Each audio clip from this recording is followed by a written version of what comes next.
자, 5단원 냉각제입니다. 자, 냉각제라는 얘기는 보통 열재료 할 때 사용하는 그런 냉각액을 말하는 거죠. 그래서 냉각액 또는 뭐 담금질액 그런 거죠. 이거 냉각제는 냉각제 성질 또는 뭐 특성 및 온도에 따라서 요거에 따라서 이제 열 처리 결과가 그게 달라지는 거죠. 그러면 이제 이런 냉각제를 지배하는 인자가 있죠. 그래서 이 냉각제가 냉각 효과를 얼만큼 발휘할 건가, 그 지배하는 인자는 열전도도하고 뭐 비열, 그 다음에 기화열, 점성, 온도 요런 것 등이 이제 그 냉각 능력을 지배하는 거죠. 그럼 이제 첫 번째 이제 기화열부터 볼까요, 한번?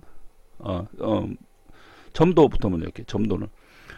자, 물 또는 수용액에서 점도가 낮을수록, 점도가 낮다는 얘기는 요 얘기는 유동성이 좋다는 얘기입니다. 물이 잘 흐른다는 얘기. 유동성이 좋아요. 그리고 기화열이 높을수록, 기화열이 높다는 얘기는요, 기화되는데 에너지가 많이 필요하다는 얘기예요. 그러면은 기화하는 데까지 에너지를 많이 흡수하는 거죠. 그러니까 점도가 낮을수록, 그 다음에 기화열이 높을수록 냉각 능력이 커지는 거죠. 그 다음에 기름과 같이 점도가 높은, 기름은 아까 우리가 전단원에서 기름 같은 경우는 점도가 많이 높다고 해서 가열을 해서 사용한다고 했거든요. 그러니까 점도가 높은 것은 기화열보다 점성에 더 문제가 되는 거죠. 그러니까 기화열이 중요하지 않다는 얘기죠. 기름에서는. 그래서 기름에서는 점성이 더 큰 영향을 미치기 때문에, 그래서 이제 점성을 낮추고 뭐 유동성을 좋게 하기 위해서 가열을 해주는 거였죠. 그 다음에 물에서는 온도가 올라가면 기화하기 쉽게 됩니다. 아까 제가 지난 단원에서도 예를 들어서 물은 끓는 점이 100도씨인데 이거를 물을 80도씨로 가열했다 그래요. 그 상태에서 하면은 기화하는 데까지 20도밖에 안 걸리니까는 너무 쉽게 기화가 되죠.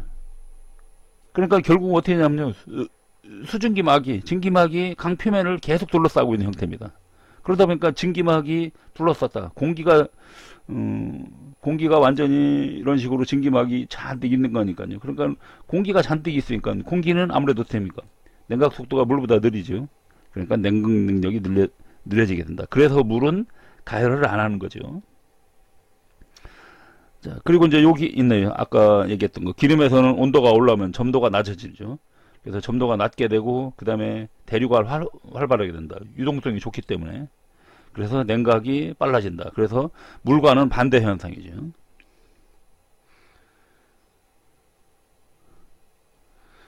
그 다음에 일반적으로 냉각제 냉각 속도는 뭐 열전도도, 그 물체 열전도도, 비열, 기화열이 크고 이런 것 등이 크고, 그 다음에 끓는 점이 높을수록 좋다는 얘기죠. 그래서 이제 같은 물이라고도 예를 들어서 소금물 같은 경우는 여기 있는 기화열이나 끓는 점이 훨씬 더 높아요. 그냥 물보다 더 높습니다. 그래서 예를 들어 소금이 들어가면 끓는 점이, 그냥 물이 100도다 그러면 소금이 들어감에 따라서 요 끓는 점이 뭐 103도, 105도 그런 식으로 올라갑니다. 그래서 끓는 점이 높아질수록 냉각 능력이 좋다는 얘기죠. 그 다음에 또 점도나 휘발성은 이것이 작을수록 좋은 거죠. 그래서 점도가 작고 휘발성이 작아야, 그래서 요런 거 세 가지는, 요런 것들, 요거 네 가지죠. 요거까지. 열전도도, 비열, 기화열, 끓는 점은 크거나 높을수록 좋고, 점도나 휘발성은 작은 것이 좋다는 거죠. 그 다음에 냉각 속도에서 우리가 이제 너무 빠를 경우는 변형이나 균열이 생기기 쉽다 했을 겁니다. 그래서 강의 성분이나 모양에 따라서 적당한 냉각제를 선택해야 된다는 거죠. 보면은 뭐 가열한 기름 또는 뭐 용융금속 또는 이제 납 같은 거죠. 그런 용융금속 또는 용융염 등에서 이렇게 담금질 할 때는 보통 염욕 같은 경우는 한 200도 정도 염욕으로 하는 거고, 그 다음에 뭐 용융금속은 한 200에서 400 용융금속 또는 용융염을 이렇게 사용한다는 거죠. 그 다음에 냉각 능력이 바로 이제 실제 냉각할 수 있는 능력을 말하는 거죠. 그래서 이 열처리용 냉각제는 뭐 값이 싸고 변질이 되면 안 되겠죠. 변질이 안 되면서 그 다음에 고온유로 가열된 강을 냉각할 수 있는 능력이 커져야 된다, 그죠. 그래서 이게 값도 싸고 변질도 안 되면서 냉각할 수 있는 능력이 커야 된다. 결국은 뭐냐면 냉각 능력이 크다는 얘기는요, 1단계가 빨리 끝나고 1단계가 저거였죠. 냉각의 1단계가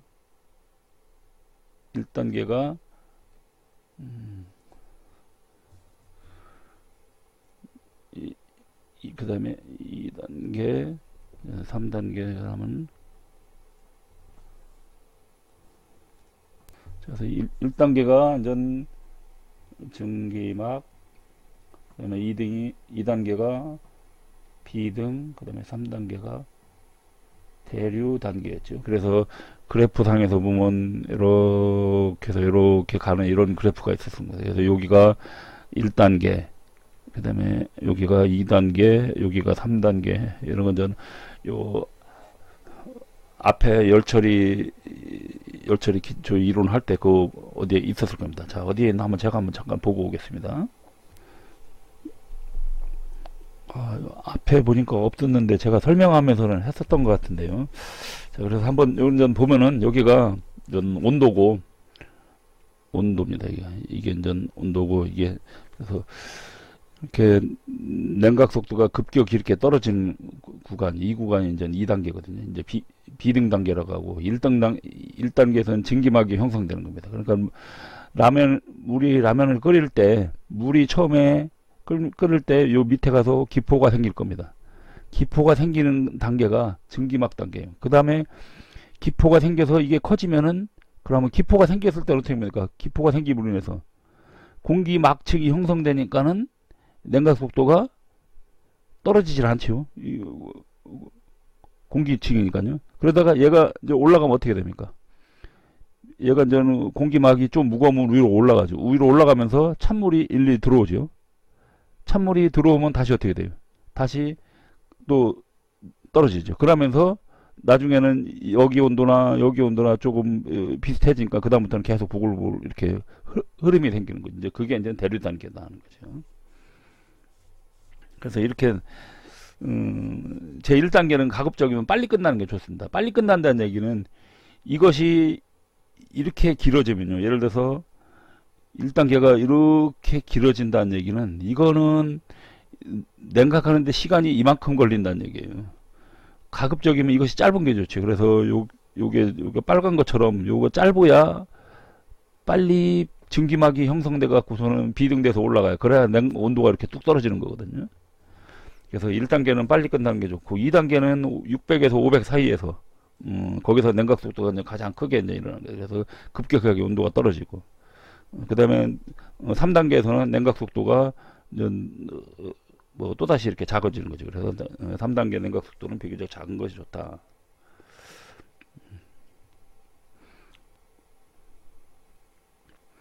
이제 아까 요거에 반대되는 거, 그래서 1단계가 길고 2단계가 냉각 속도가 작은 거, 이런 거는 전 이런 경우, 예를 들어서 물을 50도 이상으로 이렇게 가열했을 경우, 이런 것은 대부분 토르스타이트 발생량이 많습니다. 또는 뭐 저온 템퍼 마텐자이트는요. 그러니까 토르스타이트거든요. 이런 것이 너무 많이 생기기 때문에 기본 담금질의 목적하고 잘 맞지 않는다는 거죠.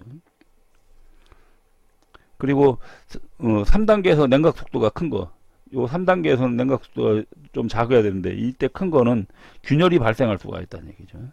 그래서 이렇게 3단계가 냉각 속도가 큰 것은 담금질 균열에 주의해야 된다.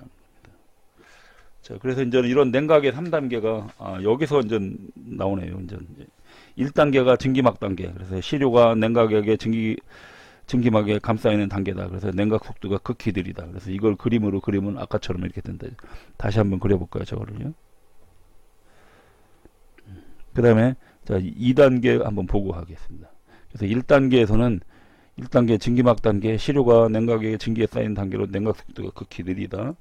그 다음에 이제 2단계로 가면 비등 단계죠. 비등 단계. 그래서 증기막이 파괴되면서 증기막이 위로 올라가는 겁니다. 그래서 이제 비등 현상이 일어나요. 그래서 이때 이제 냉각 속도가 최대가 되는 거죠. 그 다음에 이제 대류 단계에서는 이제 시료 온도가 냉각의 비등점보다 좀 더 내려갔죠. 왜냐하면 찬물이 들어오면서 다시 어떻게 했어요? 시료가 많이 내려갔고, 그러다 보니까 어떻게 됩니까? 이제 비등 현상이라는 건 잘 안 일어나고 그냥 대류 현상에서만 물의 흐름에 의해서 하는 거기 때문에 냉각 속도는 그다지 이렇게 빠르지 않다는 거죠.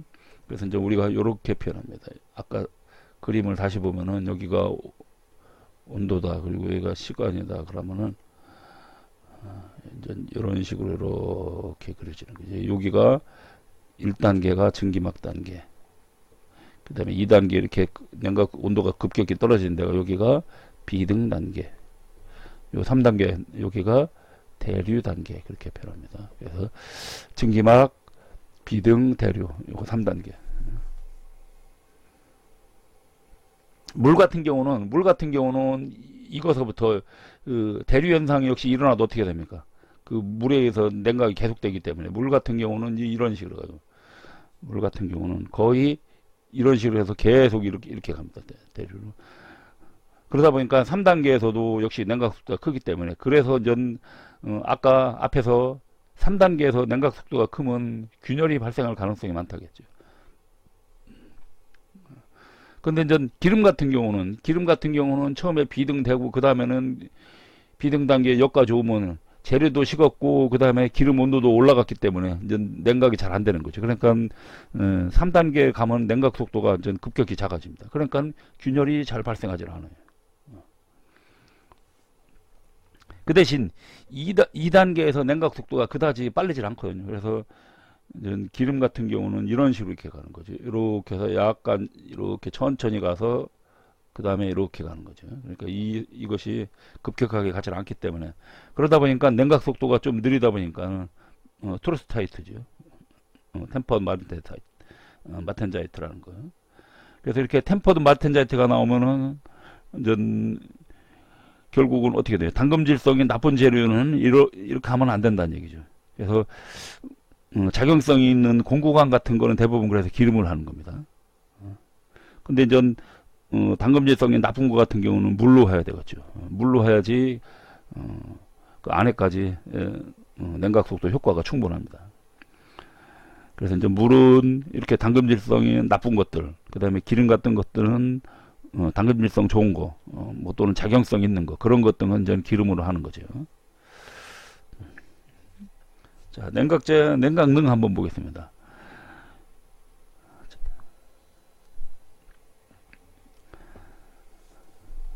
자, 물 18도씨를 기준으로 합니다. 보통 물 18도씨를 냉각 지수를 1로 하고 이렇게 합니다. 자, 이때 여기 냉각 지수가 뭐냐면 요거는 재료의 온도입니다. 이건 이제 시편의 온도죠. 시편 온도.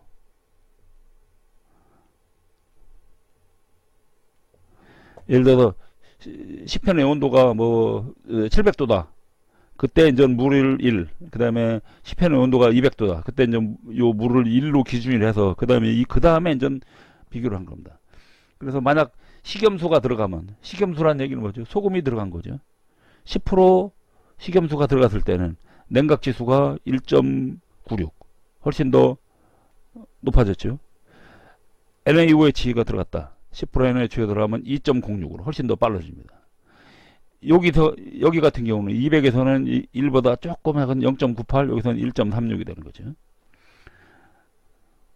그 다음에 이제 30% SN이나 40% 카드뮴이 들어가는 이런 용용액 같은 경우는 이거는 0.77 뭐 이런 식으로 되는 거죠. 그 다음에 이거에서는 0.009. 그 다음에 기름 같은 경우, 기름은 냉각 지수가 0.3이에요. 그러니까 어떻게 됩니까? 물보다 냉각 속도가 상당히 느린 거죠. 그 다음에 시편 온도가 낮을 때는 그래도 조금 나서요. 0.5. 그 다음에 글리세린 같은 경우는 이렇게 되죠. 0.2, 뭐 0.89. 그 다음에 기계유는 0.18, 뭐 이건 0.20. 이렇게 되죠. 예를 들어서 물을 가열했을 때도, 이 물하고 틀린 거죠. 이 물은 18도 물인데, 예를 들어서 물을 50도씨로 가열했다. 그러면 이럴 때 냉각 지수가 0.18밖에 0.17밖에 안 되지. 이거보다 엄청 떨어지는 거죠. 200도 냉각 지수는 0.95고요. 그 다음에 물 10%와 기름 10%와 물이 같이 섞여 있을 때 얘는 0.11 이런 식이 되는 거죠. 그 다음에 비눗물 같은 경우는 더 떨어지는 거죠. 냉각 지수 이럴 때. 그 다음에 철판에 되는 건 0.061. 그 다음에 물 100도씨 끓을 때는, 물을 끓을 때는 냉각 지수가 0.044입니다. 그 다음에 공기 같은 경우가 0.0028 정도예요. 그러니까 물이 끓을 때는 뭐 거의 공기 수준이지 뭐. 공기보다는 그래도 좀 낫네요. 그래서 이와 같이 냉각 능력이 이렇게 틀려진다는 겁니다. 자, 개념 적기 문제 볼까요? 당금질 냉각재료소의 구비 조건 중 옳은 것은 점도가 커야 된다. 점도가 크면 안 된다 그랬죠. 그 다음에 애곤이 높아야 된다. 애곤이 2가 아니라 높아야 된다. 근데 애곤이 높은 거는 물 같은 경우는 애곤이 높으면 안 되고 기름은 좀 높아야 되겠죠. 그러니까는 어떤 건 되고 어떤 건 안 되는 거죠. 그러니까 이거는 틀렸다고 봐야 되겠죠. 그러니까 여기도 증이 아니라 중인데 여기도 구비 조건 증이 아니라 중입니다. 중. 그 다음에 비등점이 높아야 된다. 자, 일반적으로 비등점 같은 경우는 뭐 비열, 기화열 같은 거 그런 거는 높은 게 좋죠. 그 다음에 열전도도가 작이하가 아니라 작아야 한다. 열전도도가 커야 좋은 거죠. 커야 좋은 거죠. 그러니까 답은 이제 비등점이 높아야 된답니다. 요 답이 틀렸습니다. 3번입니다. 3번. 답 수정하겠습니다. 여기는 지금 전체적으로 문제가 생겼네요. 답은 3번입니다. 그래서 점도는 작고 그 다음에 애고는 온도는 액체에 따라 틀리고 그 다음에 비등점 같은 경우는 높은 것이 좋고 그 다음에 열전도도는 큰 것이 좋죠.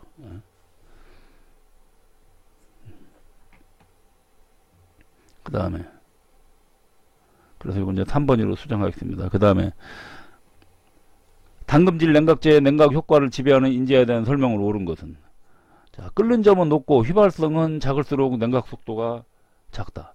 끓는 점이 높고 휘발성이 작을수록 냉각 속도가 휘발성이 작을수록 냉각 속도가 크죠. 이거는 틀렸습니다. 그 다음에 기름은 온도가 올라가면 점도가 낮아서 냉각 능력이 크다. 맞죠. 그래서 기름은 살짝 가열을 해줘야 된다 그랬죠. 요게 맞네요. 2번. 그 다음에 냉각제의 냉각 속도는 열전도도 비열이 클수록 작다가 아니라 커지는 거고요. 그 다음에 물 또는 수용액에서는 기화열이 낮을수록 아니죠. 냉각력이 크다. 아닙니다. 이거는 또 그 다음에 당금질료는 일반적으로 몇 도씨일 때 냉각 능력이 가장 좋은가? 자, 일반적으로 물 같은 경우는 물은 뭐 한 상온 정도가 가장 좋고 그 다음에 기름 같은 경우는 기름에서는 한 60도 이상 한다겠죠. 그러니까는 요게 되겠네. 60에서 80. 자, 요게 답이 2번이 되는데 요거는 답이 틀렸습니다. 이것도 역시 답이 틀렸어요. 얘도 4번으로 고쳐야 됩니다. 4번으로 정답이.